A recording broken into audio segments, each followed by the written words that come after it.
What's the meaning of basin?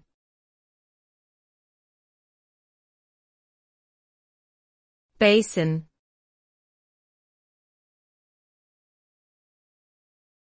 Basin.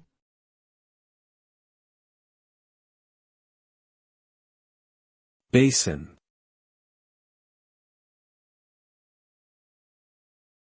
Basin.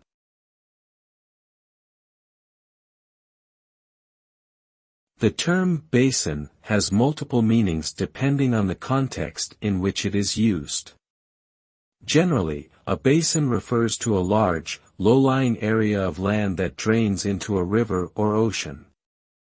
It can also refer to a bowl-shaped container used for washing or holding liquids.